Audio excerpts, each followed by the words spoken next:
Halo, saya Aura Mutiara Niramalia dengan NIM 31211018 ingin menjelaskan sedikit mengenai software quality assurance.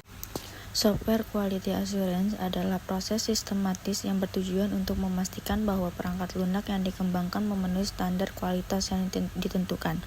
SQA mencakup aktivitas pengawasan, pengujian, dan dokumentasi selama siklus hidup perangkat lunak untuk mencegah kesalahan, meningkatkan kualitas, dan memenuhi kebutuhan pengguna.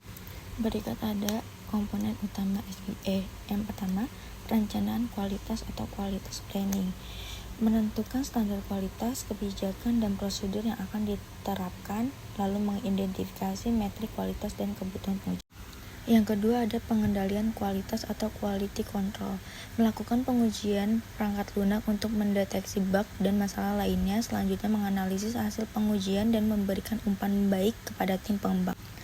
Yang ketiga ada jaminan kualitas atau quality assurance, memastikan bahwa proses pengembangan sesuai dengan standar yang telah ditetapkan, misalnya ISO, CMMI, kemudian mengawasi implementasi praktik terbaik dalam pengembangan perangkat lunak.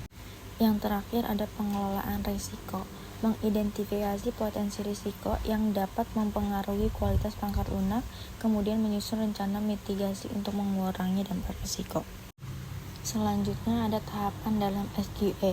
Yang pertama perencanaan atau planning, yaitu menyusun strategi pengujian dan menetapkan tujuan kualitas. Yang kedua pelaksanaan atau execution, yaitu melakukan pengujian manual dan otomatis pada setiap modul perangkat lunak.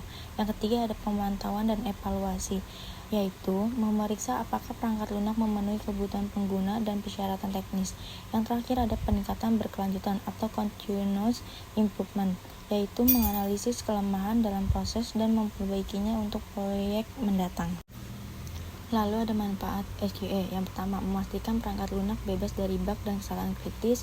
Yang kedua, perangkat lunak yang andal dan mudah digunakan meningkatkan pengalaman pengguna.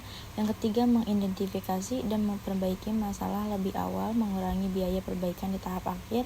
Yang ketiga, memastikan perangkat lunak memenuhi regulasi dan standar industri. Yang terakhir ada mencegah kegagalan perangkat lunak yang dapat merusak reputasi perusahaan.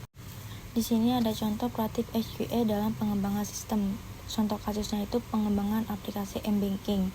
Di sini tuh ada perencanaan. Rencananya itu menggunakan standar keamanan seperti ISO 27001 untuk data sensitif. Pengujiannya itu ada pengujian keamanan untuk mencegah akses tidak sah dan pengujian performa untuk memastikan aplikasi dapat menangani ribuan transaksi per detik. Selanjutnya ada evaluasi, itu analisis laporan bug dan validasi perbaikan. Yang terakhir ada peningkatan, melibatkan umpan balik pengguna untuk meningkatkan fitur aplikasi. Alat dan metode SQA. Yang pertama ada alat pengujian otomatis. Alatnya itu ada Selenium, Unit, TestNG, dan Postman.